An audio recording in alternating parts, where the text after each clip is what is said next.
12 Rules of Life by Jordan Peterson. Rule 4.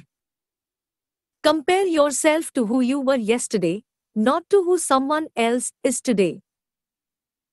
The internal critic. It was easier for people to be good at something when more of us lived in small, rural communities. Someone could be homecoming queen. Someone else could be spelling bee champ, math whiz or basketball star. There were only one or two mechanics and a couple of teachers. In each of their domains, these local heroes had the opportunity to enjoy the serotonin-fueled confidence of the victor. It may be for that reason that people who were born in small towns are statistically overrepresented among the eminent. If you are one in a million now, but originated in modern New York, there is 20 of you, and most of us now live in cities. What's more, we have become digitally connected to the entire 7 billion. Our hierarchies of accomplishment are now dizzyingly vertical. No matter how good you are at something, or how you rank your accomplishments, there is someone out there who makes you look incompetent. You are a decent guitar player, but you are not Jimmy Page or Jack White. You are almost certainly not even going to rock your local pub. You are a good cook, but there are many great chefs. Your mother's recipe for fish heads and rice, no matter how celebrated in her village of origin, doesn't cut it in these days of grapefruit foam and Scotch tobacco ice cream. Some mafia don has a tackier yacht. Some obsessive CEO has a more complicated self-winding watch kept in his more valuable mechanical hard-wooden steel automatic self-winding watch case. Even the most stunning Hollywood actress eventually transforms into the evil queen on eternal, paranoid watch for the new Snow White. And you? Your career is boring and pointless, your housekeeping skills are second-rate, your taste is appalling, you're fatter than your friends, and everyone dreads your parties. Who cares if you are Prime Minister of Canada when someone else is the President of the United States? Inside us dwells a critical internal voice and spirit that knows all this. It's predisposed to make its noisy case. It condemns our mediocre efforts. It can be very difficult to quell. Worse, critics of its sort are necessary. There is no shortage of tasteless artists, tuneless musicians, poisonous cooks, bureaucratically personality disordered middle managers, hack novelists, and tedious, ideology-ridden professors. Things and people differ importantly in their qualities. Awful music torments listeners everywhere. Poorly designed buildings crumble in earthquakes. Substandard automobiles kill their drivers when they crash. Failure is the price we pay for standards, and because mediocrity has consequences both real and harsh, standards are necessary. We are not equal in ability or outcome, and never will be. A very small number of people produce very much of everything. The winners don't take all, but they take most, and the bottom is not a good place to be. People are unhappy at the bottom. They get sick there and remain unknown and unloved. They waste their lives there. They die there. In consequence, the self-denigrating voice in the minds of people weaves a devastating tale. Life is a zero-sum game. Worthlessness is the default condition. What but willful blindness could possibly shelter people from such withering criticism? It is for such reasons that a whole generation of social psychologists recommended positive illusions as the only reliable route to mental health. Their credo: let a lie be your umbrella. A more dismal, wretched, pessimistic philosophy can hardly be imagined. Things are so terrible that only delusion can save you. Here is an alternative approach, and one that requires no illusions. If the cards are always stacked against you, perhaps the game you are playing is somehow rigged, perhaps by you, unbeknownst to yourself.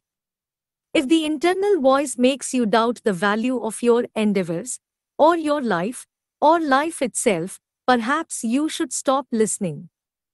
If the critical voice within says the same denigrating things about everyone, no matter how successful, how reliable can it be? Maybe its comments are chatter, not wisdom. There will always be people better than you. That's a cliche of nihilism, like the phrase, in a million years, who's going to know the difference? The proper response to that statement is not, well, then, everything is meaningless. It's, any idiot can choose a frame of time within which nothing matters. Talking yourself into irrelevance is not a profound critique of being. It's a cheap trick of the rational mind. Many good games' standards of better or worse are not illusory or unnecessary. If you hadn't decided that what you are doing right now was better than the alternatives, you wouldn't be doing it. The idea of a value-free choice is a contradiction in terms. Value judgments are a precondition for action.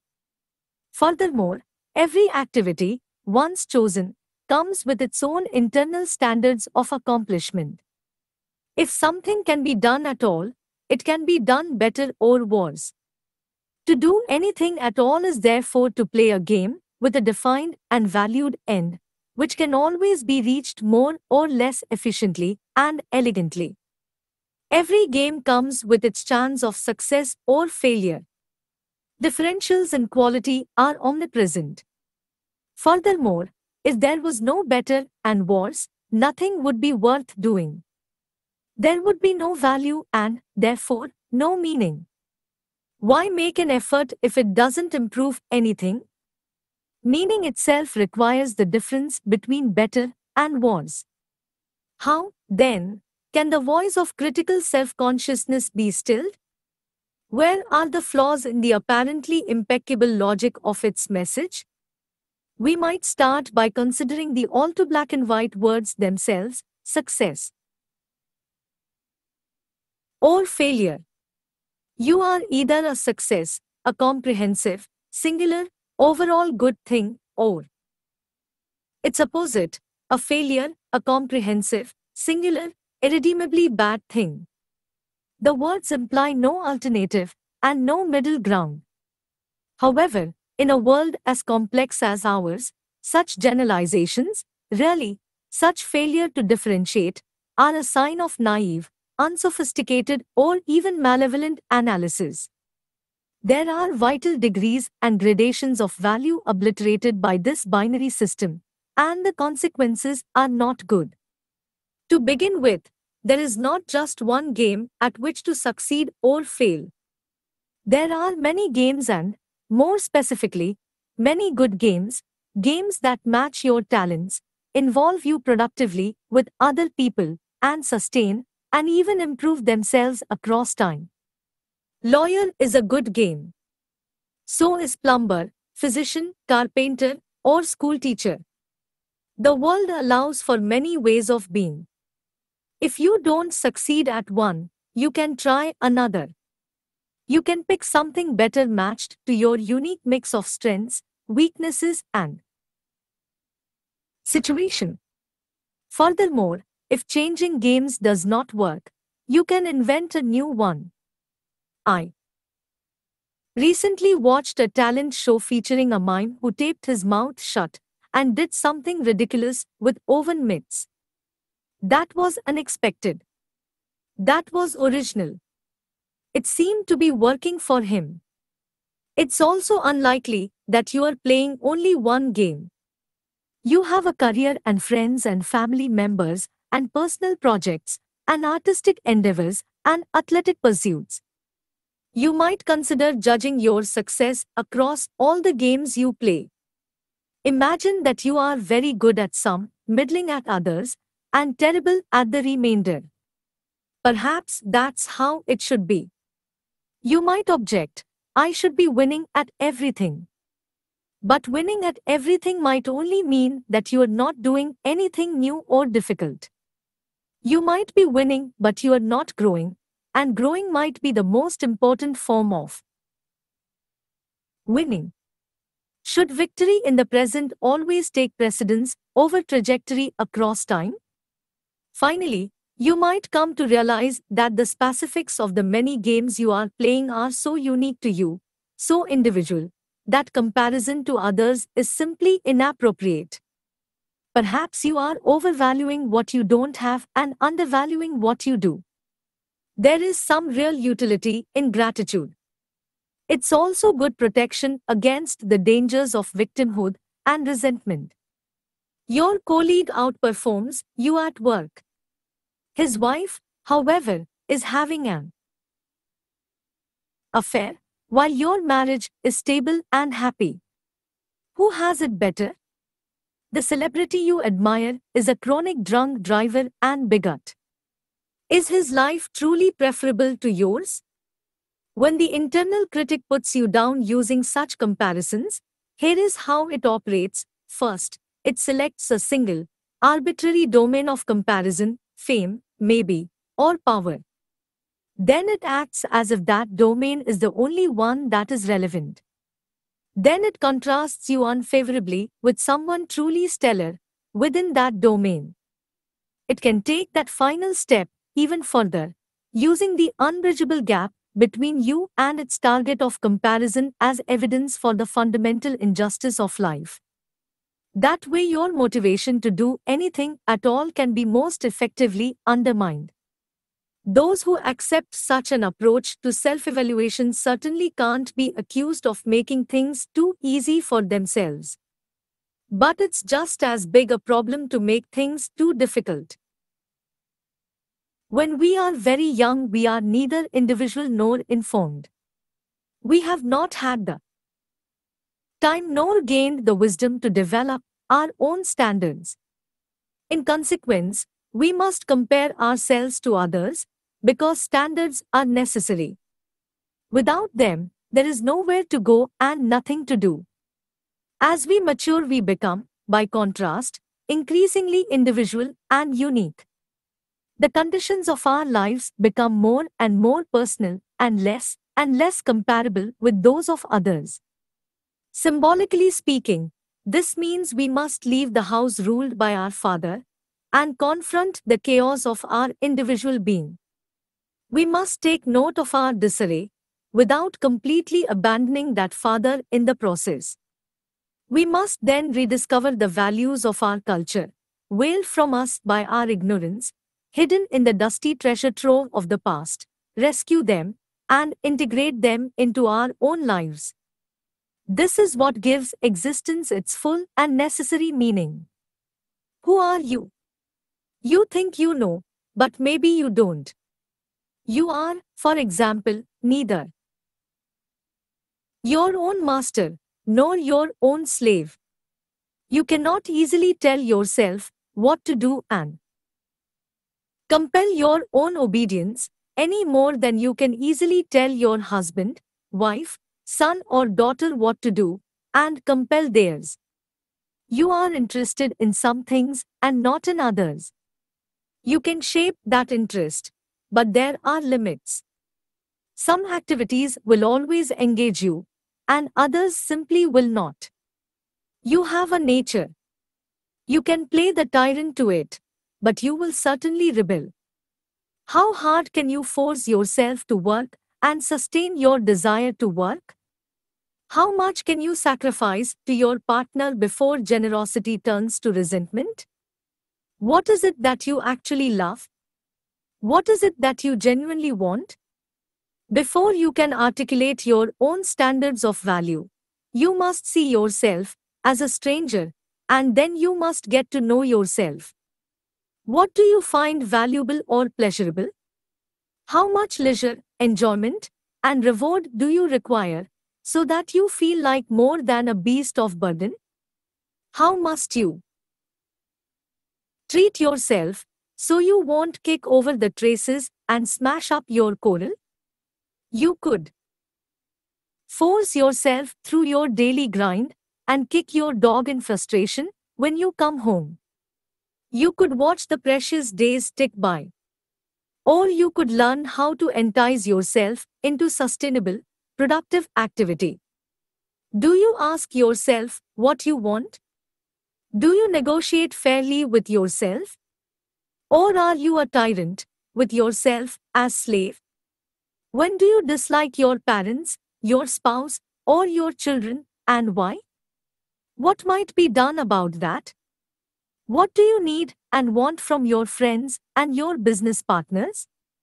This is not a mere matter of what you should want. I'm not talking about what other people require from you or your duties to them. I'm talking about determining the nature of your moral obligation to yourself. Should might enter into it because you are nested within a network of social obligations. Should is your responsibility and you should live up to it. But this does not mean you must take the role of lapdog, obedient and harmless.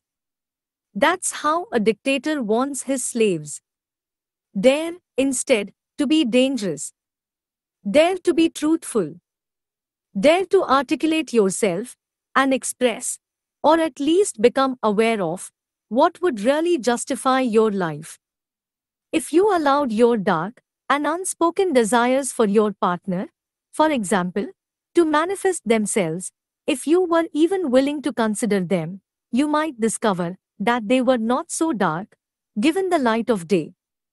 You might discover, instead, that you were just afraid and so pretending to be moral. You might find that getting what you actually desire would stop you from being tempted and strained. Are you so sure that your partner would be unhappy if more of you rose to the surface? The femme fatale and the anti-hero are sexually attractive for a reason. How do you need to be spoken to? What do you need to take from people? What are you putting up with, or pretending to like, from duty or obligation? Consult your resentment. It's a revelatory emotion, for all its pathology. It's part of an evil triad: arrogance, deceit, and resentment. Nothing causes more harm than this underworld trinity. But resentment always means one of two things.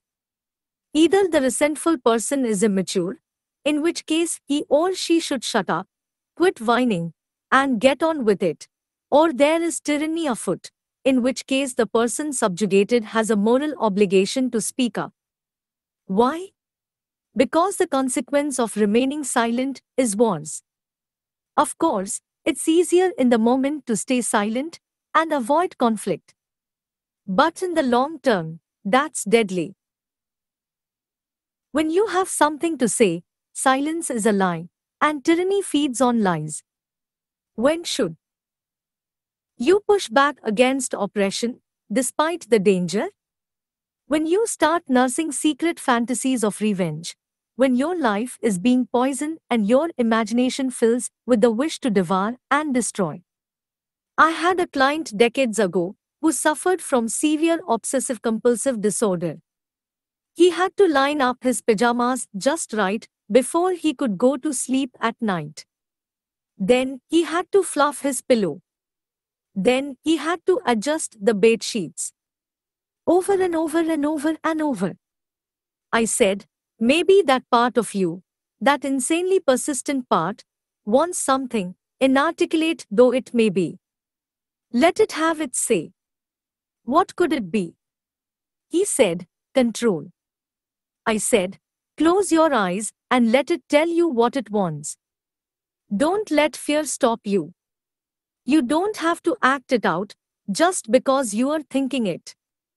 He said, it wants me to take my stepfather by the collar, put him up against the door, and shake him like a rat. Maybe it was time to shake someone like a rat, although I suggested something a bit less primal. But God only knows what battles must be fought, forthrightly, voluntarily, on the road to peace. What do you do to avoid conflict, necessary though it may be? What are you inclined to lie about, assuming that the truth might be intolerable? What do you fake? The infant is dependent on his parents for almost everything he needs. The child, the successful child, can leave his parents, at least temporarily, and make friends. He gives up a little of himself to do that, but gains much in return. The successful adolescent must take that process to its logical conclusion. He has to leave his parents and become like everyone else. He has to integrate with the group so he can transcend his childhood dependency. Once integrated, the successful adult then must learn how to be just the right amount different from everyone else. Be cautious when you are comparing yourself to others.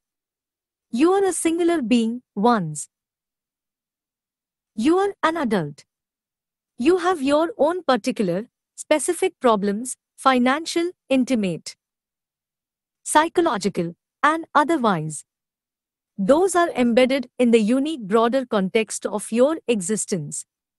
Your career or job works for you in a personal manner, or it does not, and it does so in a unique interplay with the other specifics of your life. You must decide how much of your time to spend on this, and how much on that. You must decide what to let go, and what to pursue. The point of our eyes, or take stock, our eyes are always pointing at things we are interested in approaching, or investigating, or looking for, or having. We must see, but to see, we must aim, so we are always aiming. Our minds are built on the hunting and gathering platforms of our bodies. To hunt is to specify a target, track it, and throw at it. To gather is to specify and to grasp. We fling stones and spears and boomerangs. We toss balls through hoops and hit pucks into nets and curl carved granite rocks down the ice onto horizontal bullseyes. We launch projectiles at targets with bows, guns, rifles, and rockets. We hurl insults, launch plans, and pitch ideas. We succeed when we score a goal or hit a target. We fail or sin when we do not, as the word sin means to miss the mark. We cannot navigate without something to aim at, and while we are in this world, we must always navigate. We are always and simultaneously at point A, which is less desirable than it could be, moving towards point B, which we deem better, in accordance with our explicit and implicit values. We always encounter the world in a state of insufficiency and seek its correction. We can imagine new ways that things could be set right and improved, even if we have everything we thought we needed. Even when satisfied, temporarily, we remain curious. We live within a framework that defines the present as eternally lacking and the future as eternally better. If we did not see things this way, we would not act at all. We wouldn't even be able to see, because to see we must focus, and to focus we must pick one thing above all else on which to focus. But we can see. We can even see things that aren't there. We can envision new ways that things could be better. We can construct new, hypothetical worlds, where problems we weren't even aware of can now show themselves and be addressed. The advantages of this are obvious. We can change the world so that the intolerable state of the present can be rectified in the future. The disadvantage to all this foresight and creativity is chronic unease and discomfort. Because we always contrast what is with what could be, we have to aim at what could be. But we can aim too high, or too low, or too chaotically. So we fail and live in disappointment, even when we appear to others to be living well. How can we benefit from our imaginativeness, our ability to improve the future, without continually denigrating our current, insufficiently successful, and worthless lives? The first step, perhaps, is to take stock. Who are you? When you buy a house and prepare to live in it, you hire an inspector to list all its faults, as it is, in reality, now, not as you wish it could be. You'll even pay him for the bad news. You need to know. You need to discover the home's hidden flaws. You need to know whether they are cosmetic imperfections or structural inadequacies. You need to know because you can't fix something if you don't know it's broken, and you are broken. You need an inspector. The internal critic, it could play that role, if you could get it on track, if you and it could cooperate. It could help you take stock. But you must walk through your psychological house with it and listen judiciously to what it says. Maybe you are a handyman's dream, a real fixer-upper. How can you start your renovations without being demoralized, even crushed, by your internal critic's lengthy and painful report of your inadequacies? Here is a hint. The future is like the past. But there is a crucial difference. The past is fixed, but the future, it could be better. It could be better, some precise amount, the amount that can be achieved, perhaps, in a day, with some minimal engagement. The present is eternally flawed. But where you start might not be as important as the direction you are heading. Perhaps happiness is always to be found in the journey uphill, and not in the fleeting sense of satisfaction awaiting at the next peak. Much of happiness is hope, no matter how deep the underworld in which that hope was conceived. Called upon properly, the internal critic will suggest something to set in order, which you could set in order, which you would set in order, voluntarily, without resentment, even with pleasure. Ask yourself, is there one thing that exists in disarray in your life or your situation that you could, and would, set straight? Could you, and would you, fix that one thing that announces itself humbly in need of repair? Could you do it now? Imagine that you are someone with whom you must negotiate. Imagine further that you are lazy, touchy, resentful, and hard to get along with. With that attitude, it's not going to be easy to get you moving. You might have to use a little charm and playfulness. Excuse me, you might say to yourself, without irony or sarcasm. I'm trying to reduce some of the unnecessary suffering around here. I could use some help. Keep the derision at bay. I'm wondering if there is anything that you would be willing to do. I'd be very grateful for your service. Ask honestly and with humility. That's no simple matter. You might have to negotiate further, depending on your state of mind. Maybe you don't trust yourself. You think that you'll ask yourself for one thing and, having delivered, immediately demand more. And you'll be punitive and hurtful about it. And you'll denigrate what was already offered. Who wants to work for a tyrant like that? Not you. That's why you don't do what you want yourself to do.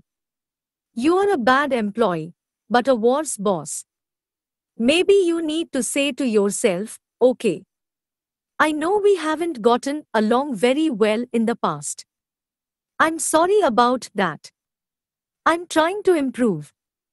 I will probably make some more mistakes along the way, but I will try to listen if you object. I will try to learn. I noticed, just now, today, that you weren't really jumping at the opportunity to help when I asked. Is there something I could offer in return for your cooperation? Maybe if you did the dishes, we could go for coffee. You like espresso. How about an espresso? Maybe a double shot. Or is there something else you want? Then you could listen. Maybe you'll hear a voice inside. Maybe it's even the voice of a long lost child. Maybe it will reply, really? You really want to do something nice for me? You'll really do it. It's not a trick. This is where you must be careful. That little voice, that's the voice of someone once burnt and twice shy. So, you could say, very carefully, really. I might not do it very well, and I might not be great company, but I will do something nice for you. I promise. A little careful kindness goes a long way, and judicious reward is a powerful motivator. Then you could take that small bit of yourself by the hand and do the damn dishes.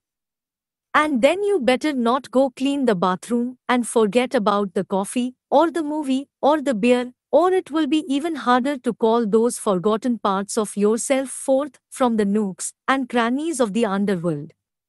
You might ask yourself, what could I say to someone else, my friend, my brother, my boss, my assistant, that would set things a bit more right between us tomorrow? What bit of chaos might I eradicate at home, on my desk, in my kitchen, tonight, so that the stage could be set for a better play? What snakes might I banish from my closet and my mind? 500 small decisions, 500 tiny actions, compose your day today. And every day. Could you aim one or two of these at a better result? Better, in your own private opinion, by your own individual standards? Could you compare your specific personal tomorrow with your specific personal yesterday? Could you use your own judgment and ask yourself what that better tomorrow might be? Aim small. You don't want to shoulder too much to begin with, given your limited talents, tendency to deceive, burden of resentment, and ability to shirk responsibility. Thus, you set the following goal: by the end of the day, I want things in my life to be a tiny bit better than they were this morning. Then you ask yourself, what could I do, that I would do, that would accomplish that, and what small thing would I like as a reward? Then you do what you have decided to do, even if you do it badly. Then you give yourself that damn coffee, in triumph. Maybe you feel a bit stupid about it, but you do it anyway. And you do the same thing tomorrow, and the next day, and the next. And, with each day, your baseline of comparison gets a little higher, and that's magic. That's compound interest. Do that for 3 years, and your life will be entirely different. Now you are aiming for something higher. Now you are wishing on a star. Now the beam is disappearing from your eye, and you are learning to see. And what you aim at determines what you see. That's worth repeating. What you aim at determines what you see. What you want and what you see, the dependency of sight on aim, and, therefore, on value, because you aim at what you value, was demonstrated unforgettably by the cognitive psychologist Daniel Simons more than 15 years ago. Simons was investigating something called sustained inattentional blindness. He would sit his research subjects in front of a video monitor and show them, for example, a field of wheat. Then he would transform the photo slowly, secretly, while they watched. He would slowly fade in a road cutting through the wheat. He didn't insert some little easy-to-miss footpath, either. It was a major trail, occupying a good third of the image. Remarkably, the observers would frequently fail to take notice. The demonstration that made Dr. Simons famous was of the same kind, but more dramatic, even unbelievable. First, He produced a video of two teams of 3 people. One team was wearing white shirts, the other black. The two teams were not off in the distance, either, or in any way difficult to see. The 6 of them filled much of the video screen, and their facial features were close enough to see clearly. Each team had its own ball, which they bounced or threw to their other team members as they moved and fainted in the small space in front of the elevators where the game was filmed. Once Dan had his video, he showed it to his study participants. He asked each of them to count the number of times the white shirts threw the ball back and forth to one another. After a few minutes, his subjects were asked to report the number of passes. Most answered 15. That was the correct answer. Most felt pretty good about that. They passed the test. But then Dr. Simons asked, "Did you see the gorilla? Was this a joke?" "What gorilla?" So, he said, "Watch the video again. But this time, don't count." Sure enough, a minute or so in, a man dressed in a gorilla suit waltzes right into the middle of the game for a few long seconds, stops, and then beats his chest in the manner of stereotyped gorillas everywhere. Right in the middle of the screen. Large as life. Painfully and irrefutably evident. But 1 out of every 2 of his research subjects missed it the first time they saw the video. It gets worse. Dr. Simons did another study. This time, he showed his subjects a video of someone being served at a counter. The server dips behind the counter to retrieve something and pops back up. So what? Most of his participants don't detect anything amiss. But it was a different person who stood up in the original server's place. No way, you think I'd notice.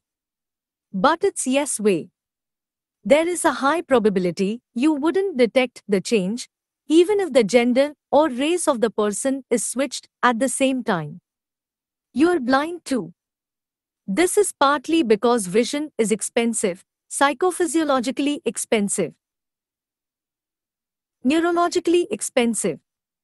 Very little of your retina is high-resolution fovea, the very central, high-resolution part of the eye, used to do such things as identify faces. Each of the scarce foveal cells needs 10,000 cells in the visual cortex merely to manage the first part of the multistage processing of seeing. Then each of those 10,000 requires 10,000 more just to get to stage 2. If all your retina was fovea, you would require the skull of a B-movie alien to house your brain.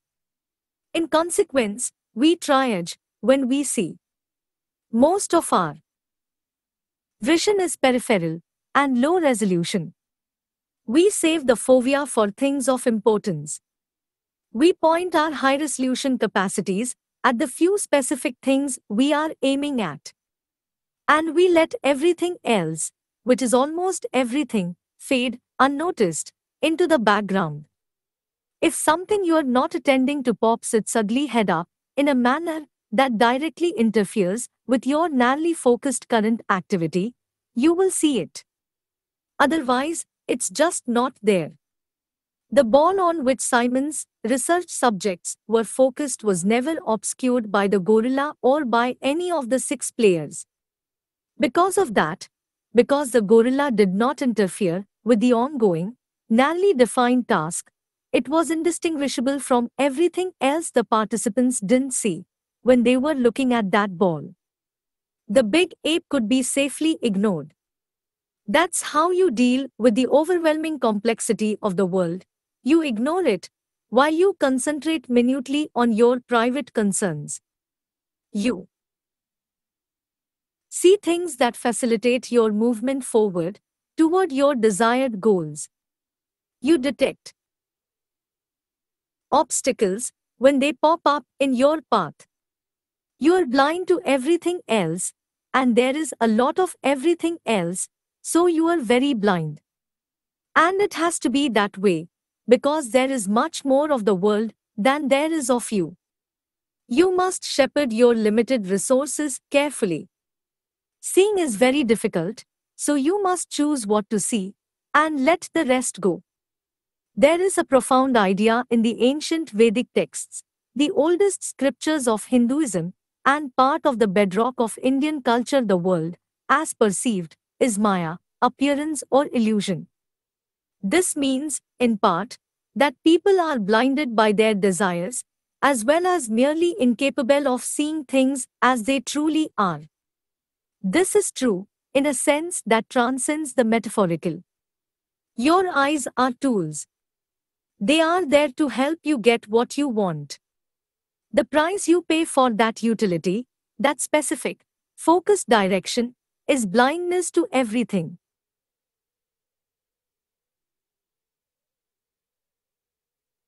else. This doesn't matter so much when things are going well, and we are getting what we want, although it can be a problem, even then, because getting what we currently want can make blind us to higher callings. But all that ignored world presents a truly terrible problem when we are in crisis and nothing whatsoever is turning out the way we want it to. Then, there can be far too much to deal with. Happily, however, that problem contains within it the seeds of its own solution. Since you have ignored so much, there is plenty of possibility left where you have not yet looked. Imagine that you are unhappy. You are not getting what you need. Perversely, this may be because of what you want. You are blind because of what you desire. Perhaps what you really need is right in front of your eyes, but you cannot see it because of what you are currently aiming for.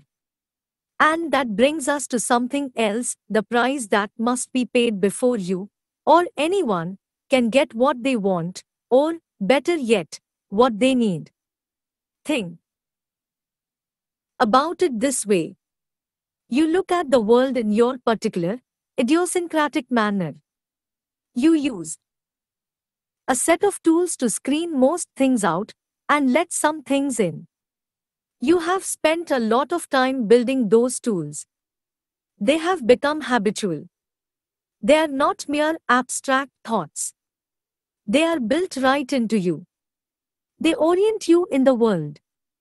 They are your deepest and often implicit and unconscious values. They have become part of your biological structure. They are alive. And they don't want to disappear, or transform, or die. But sometimes their time has come, and new things need to be born. For this reason, although not only for this reason, it is necessary to let things go during the journey uphill. If things are not going well for you, well, that might be because, as the most cynical of aphorisms has it, life sucks, and then you die. Before your crisis impels you to that hideous conclusion, however, you might consider the following: life doesn't have the problem. You do. At least, that realization leaves you with some options. If your life is not going well, perhaps it is your current knowledge that is insufficient, not life itself. Perhaps your value structure needs some serious retooling. Perhaps what you want is blinding you to what else could be.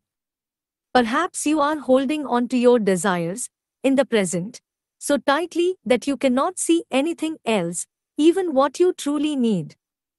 Imagine that you are thinking, enviously, I should have my boss's job.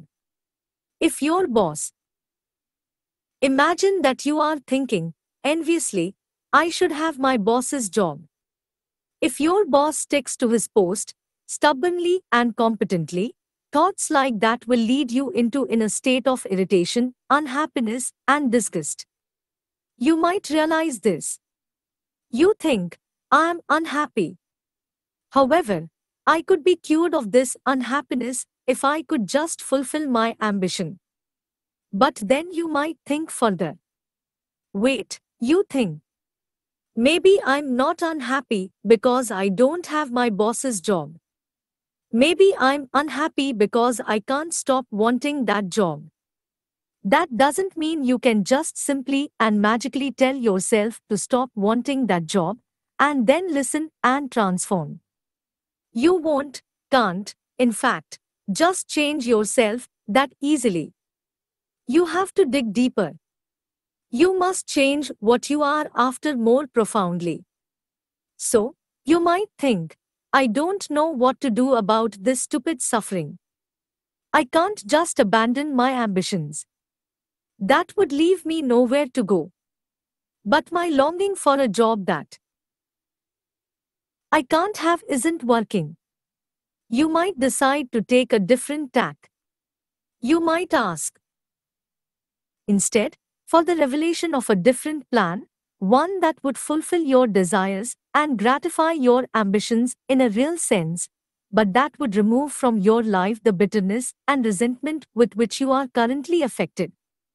You might think, I will make a different plan. I will try to want whatever it is that would make my life better, whatever that might be, and I will start working on it now. If that turns out to mean something other than chasing my boss's job, I will accept that and I will move forward. Now you are on a whole different kind of trajectory.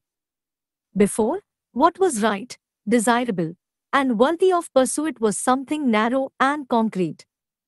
But you became stuck there, tightly jammed and unhappy. So you let go. You make the necessary sacrifice and allow a whole new world of possibility, hidden from you because of your previous ambition, to reveal itself. And there is a lot there. What would your life look like if it were better? What would life itself look like? What does better even mean? You don't know. And it doesn't matter that you don't know exactly right away, because you will start to slowly see what is better once you have truly decided to want it. You will start to perceive what remained hidden from you by your presuppositions and preconceptions, by the previous mechanisms of your vision. You will begin to learn. This will only work, however, if you genuinely want your life to improve. You can't fool your implicit perceptual structures. Not even a bit. They aim where you point them. To retool, to take stock, to aim somewhere better, you have to think it through, bottom to top. You have to scour your psyche. You have to clean the damned thing up. And you must be cautious, because making your life better means adopting a lot of responsibility, and that takes more effort and care than living stupidly in pain and remaining arrogant, deceitful and resentful. What if it was the case that the world revealed whatever goodness it contains in precise proportion to your desire for the best? What if the more your conception of the best has been elevated, expanded, and rendered sophisticated, the more possibility and benefit you could perceive? This doesn't mean that you can have what you want merely by wishing it, or that everything is interpretation, or that there is no reality. The world is still there, with its structures and limits. As you move along with it, it cooperates or objects. But you can dance with it, if your aim is to dance, and maybe you can even lead, if you have enough skill and enough grace. This is not theology. It's not mysticism. It's empirical knowledge. There is nothing magical here, or nothing more than the already present magic of consciousness. We only see what we aim at. The rest of the world, and that's most of it, is hidden.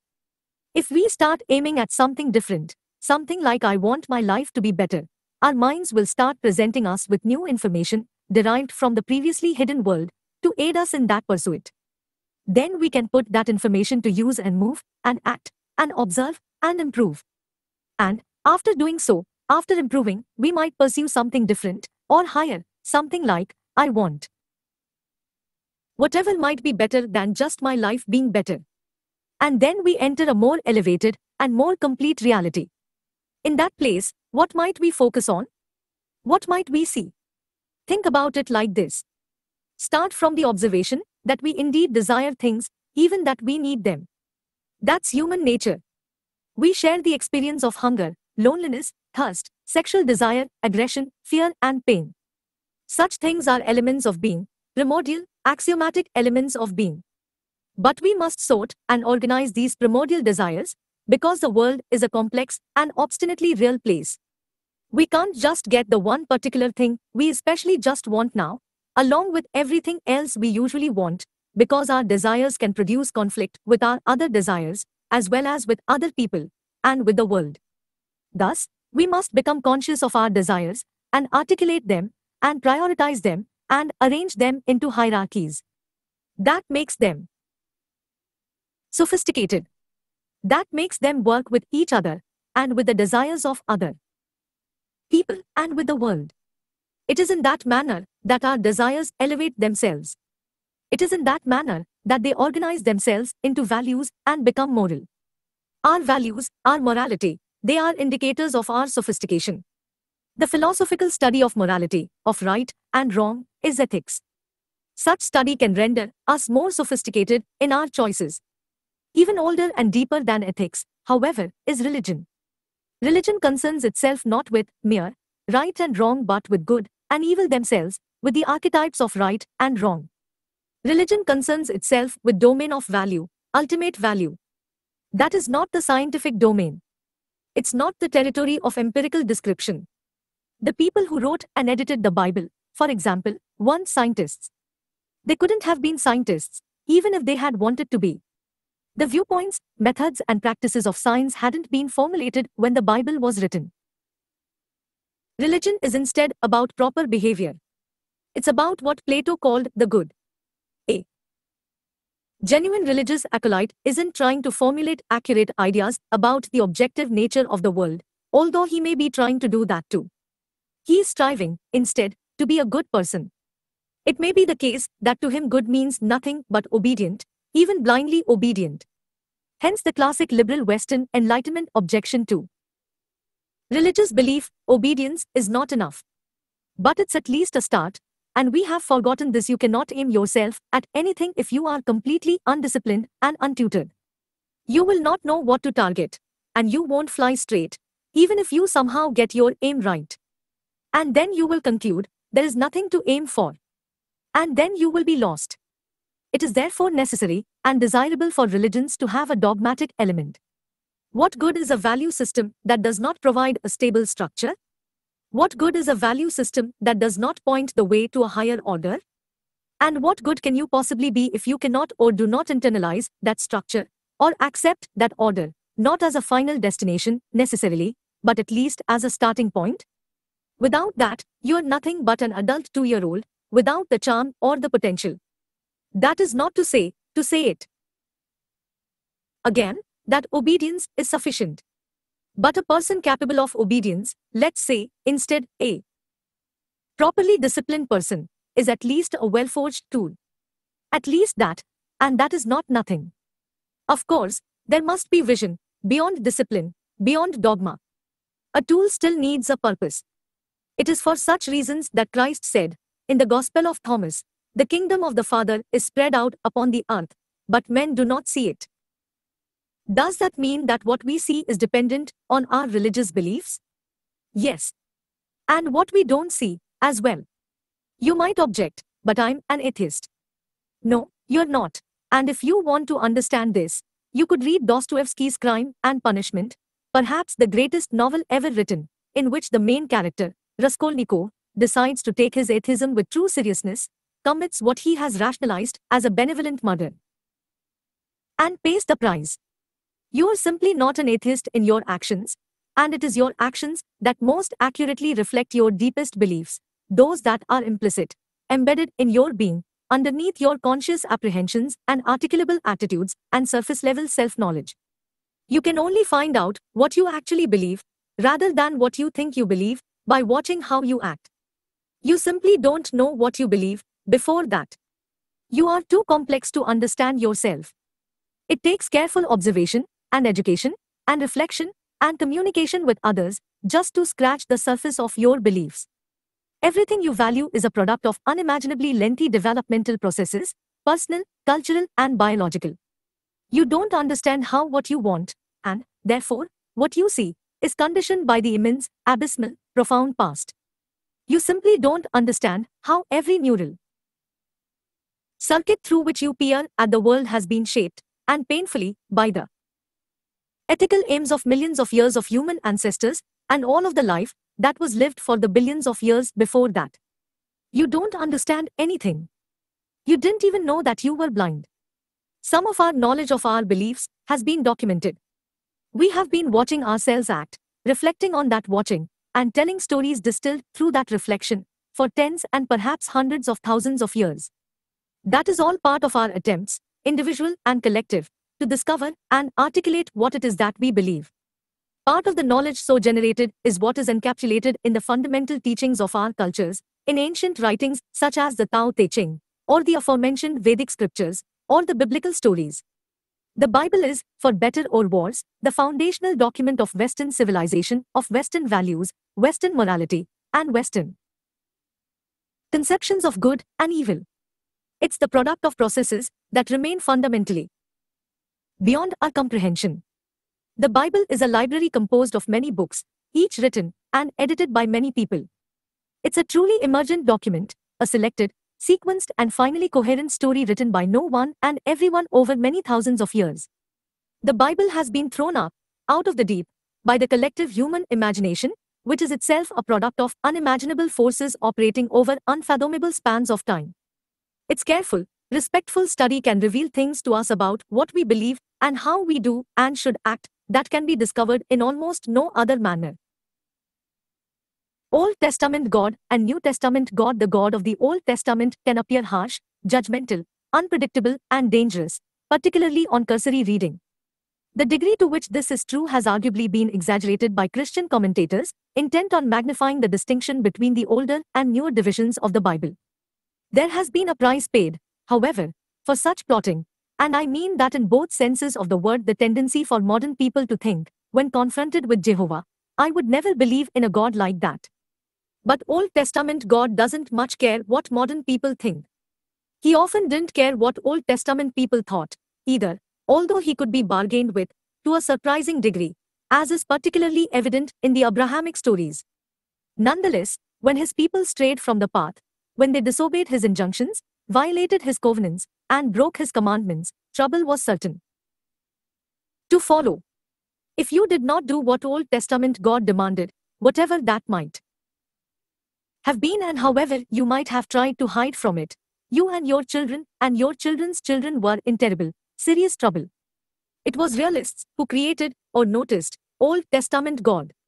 When the denizens of those ancient societies wandered carelessly down the wrong path, they ended up enslaved and miserable, sometimes for centuries, when they were not obliterated completely.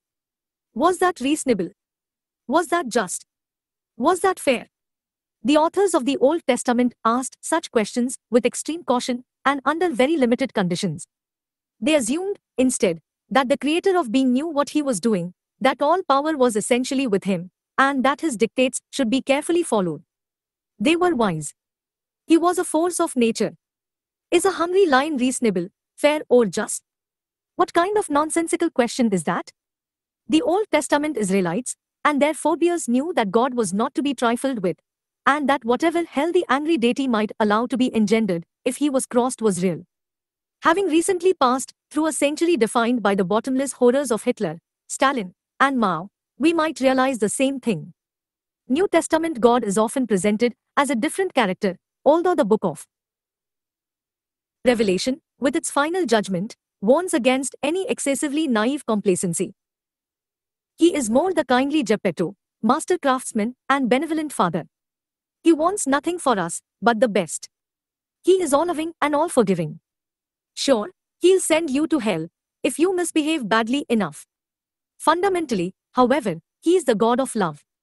That seems more optimistic, more naively welcoming, but, in precise proportion to that, less believable. In a world such as this hothouse of doom, who could buy such a story? The all-good God in a post-Auschwitz world? It was for such reasons that the philosopher Nietzsche, perhaps the most astute critic ever to confront Christianity, considered New Testament God the worst literary crime in Western history. In Beyond Good and Evil, he wrote, in the Jewish Old Testament, the book of divine justice, there are men, things, and speeches on such a grand style that Greek and Indian literature has nothing to compare with it. One stands with fear and reverence before those stupendous remains of what man was formerly, and one has sad thoughts about old Asia and its little outpouched peninsula Europe. To have bound up this New Testament, a kind of rococo of taste in every respect, along with the Old Testament into one book, as the Bible, as the book in itself is perhaps the greatest audacity and sin against the spirit which literary Europe has on its conscience. Who but the most naive among us could posit that such an all-good, merciful being ruled this so terrible world? But something that seems incomprehensible to someone unseeing might be perfectly evident to someone who had opened his eyes. Let's return to the situation where your aim is being determined by something petty. Your aforementioned envy of your boss. Because of that envy, the world you inhabit reveals itself as a place of bitterness, disappointment, and spite. Imagine that you come to notice and contemplate and reconsider your unhappiness. Further, you determine to accept responsibility for it and dare to posit that it might be something at least partly under your control. You crack open one eye for a moment and look. You ask for something better. You sacrifice your pettiness, repent of your envy, and open your heart. Instead of cursing the darkness, you let in a little light. You decide to aim for a better life instead of a better office. But you don't stop there. You realize that it's a mistake to aim for a better life if it comes at the cost of worsening someone else's. So, you get creative. You decide to play a more difficult game. You decide that you want a better life in a manner that will also make the life of your family better. All the life of your family and your friends. All the life of your family and your friends and the strangers who surround them. What about your enemies? Do you want to include them too? You bloody well don't know how to manage that. But you have read some history. You know how enmity compounds. So, you start to wish even your enemies well, at least in principle, although you are by no means yet a master of such sentiments. And the direction of your sight changes. You see past the limitations that hemmed you in unknowingly. New possibilities for your life emerge, and you work toward their realization. Your life indeed improves. And then you start to think, further better? Perhaps that means better for me, and my family, and my friends, even for my enemies. But that's not all it means. It means better today, in a manner that makes everything better tomorrow, and next week, and next year, and a decade from now, and 100 years from now, and 1,000 years from now, and forever. And then better means to aim at the improvement of being, with a capital I and a capital B. Thinking all of this, realizing all of this, you take a risk. You decide that you will start treating Old Testament God, with all his terrible and oft arbitrary seeming power, as if he could also be New Testament God, even though you understand the many ways in which that is absurd. In other words, you decide to act as if existence might be justified by its goodness, if only you behaved properly. And it is that decision, that declaration of existential faith, that allows you to overcome nihilism and resentment and arrogance. It is that declaration of faith that keeps hatred of being, with all its attendant evils, at bay. And, as for such faith, it is not at all the will to believe things that you know perfectly well to be false. Faith is not the childish belief in magic. That is ignorance or even willful blindness. It is instead the realization that the tragic irrationalities of life must be counterbalanced by an equally irrational commitment to the essential goodness of being. It is simultaneously the will to dare set your sights at the unachievable, and to sacrifice everything, including, and most importantly, your life. You realize that you have, literally, nothing better to do. But how can you do all this, assuming you are foolish enough to try? You might start by not thinking, or, more accurately, but less trenchantly, by refusing to subjugate your faith to your current rationality and its narrowness of view. This doesn't mean make yourself stupid. It means the opposite. It means instead that you must quit maneuvering and calculating and conniving and scheming and enforcing and demanding and avoiding and ignoring and punishing. It means you must place your old strategies aside. It means, instead, that you must pay attention, as you may never have paid attention before. Pay attention, pay attention. Focus on your surroundings, physical and psychological.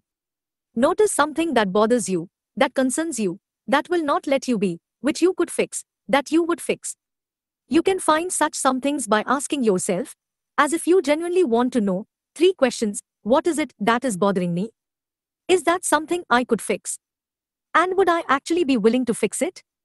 If you find that the answer is no to any or all of the questions, then look elsewhere. Aim lower. Search until you find something that bothers you, that you could fix, that you would fix, and then fix it. That might be enough for the day. Maybe there is a stack of paper on your desk, and you have been avoiding it. You won't even really look at it when you walk into your room. There are terrible things lurking there: tax forms, and bills and letters from people wanting things you aren't sure you can deliver. Notice your fear, and have some sympathy for it. Maybe there are snakes in that pile of paper. Maybe you'll get bitten. Maybe there are even hydras lurking there. You'll cut off one head, and 7 more will grow. How could you possibly cope with that? You could ask yourself, is there anything at all that I might be willing to do about that pile of paper? Would I look, maybe, at one part of it for 20 minutes? Maybe the answer will be no. But you might look for 10, or even for 5, and if not that, for 1. Start there. You will soon find that the entire pile shrinks in significance, merely because you have looked at part of it. And you'll find that the whole thing is made of parts. What if you allowed yourself a glass of wine with dinner, or curled up on the sofa and read, or watched a stupid movie, as a reward? What if you instructed your wife, or your husband, to say good job after you fixed whatever you fixed? Would that motivate you? The people from whom thanks you want might not be very proficient in offering it, to begin with, but that shouldn't stop you.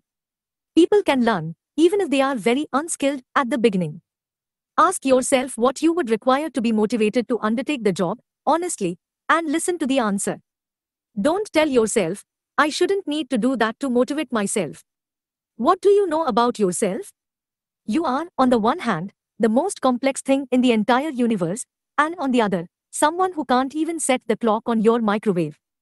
Don't overestimate your self-knowledge. Let the tasks for the day announce themselves for your contemplation. Maybe you can do this in the morning, as you sit on the edge of your bed. Maybe you can try the night before, when you are preparing to sleep. Ask yourself for a voluntary contribution. If you ask nicely, and listen carefully, and don't try any treachery, you might be offered one. Do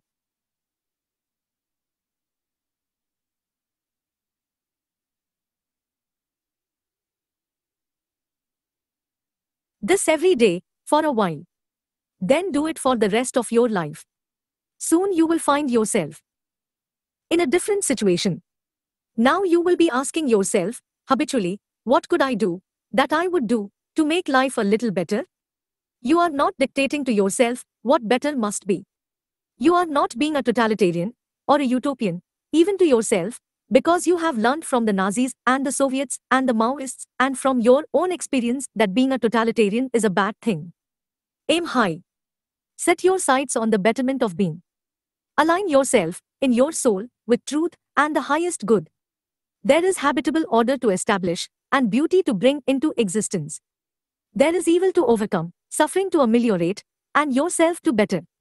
It is this, in my reading, that is the culminating ethic of the canon of the West. It is this, furthermore, that is communicated by those eternally confusing, glowing stanzas from Christ's Sermon on the Mount, the essence, in some sense, of the wisdom of the New Testament. This is the attempt of the Spirit of mankind to transform the understanding of ethics from the initial, necessary thou shalt not of the child, and the 10 Commandments into the fully articulated, positive vision of the true individual. This is the expression not merely of admirable self-control and self-mastery, but of the fundamental desire to set the world right. This is not the cessation of sin, but sign's opposite, good itself. The Sermon on the Mount outlines the true nature of man and the proper aim of mankind. Concentrate on the day, so that you can live in the present and attend completely and properly to what is right in front of you. But do that only after you have decided to let what is within shine forth, so that it can justify being and illuminate the world. Do that only after you have determined to sacrifice whatever it is that must be sacrificed, so that you can pursue the highest good. Consider the lilies of the field, how they grow, they toil not, neither do they spin. And yet I say unto you, that even Solomon in all his glory was not arrayed like one of these.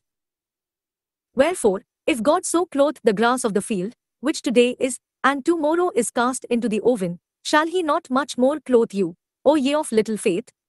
Therefore take no thought, saying, What shall we eat? Or, what shall we drink? Or, wherewithal shall we be clothed? For after all these things do the Gentiles seek, for your heavenly Father knoweth that ye have need of all these things.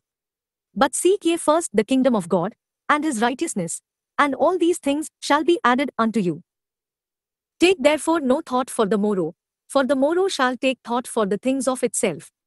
Sufficient unto the day is the evil thereof. Luke 12:22-34, realization is dawning. Instead of playing the tyrant, therefore, you are paying attention. You are telling the truth, instead of manipulating the world.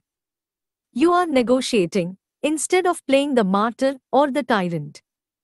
You no longer have to be envious, because you no longer know that someone else truly has it better. You no longer have to be frustrated, because you have learned to aim low and to be patient. You are discovering who you are, and what you want, and what you are willing to do. You are finding that the solutions to your particular problems have to be tailored to you, personally and precisely. You are less concerned with the actions of other people, because you have plenty to do yourself. Attend to the day, but aim at the highest good. Now, your trajectory is heavenward. That makes you hopeful. Even a man on a sinking ship can be happy when he clambers aboard a lifeboat. And who knows where he might go in the future. To journey happily may well be better than to arrive successfully. Ask, and ye shall receive. Knock, and the door will open. If you ask, as if you want, and knock, as if you want to enter, you may be offered the chance to improve your life, a little, a lot, completely, and with that improvement, some progress will be made in being itself. Compare yourself to who you were yesterday, not to who someone else is today.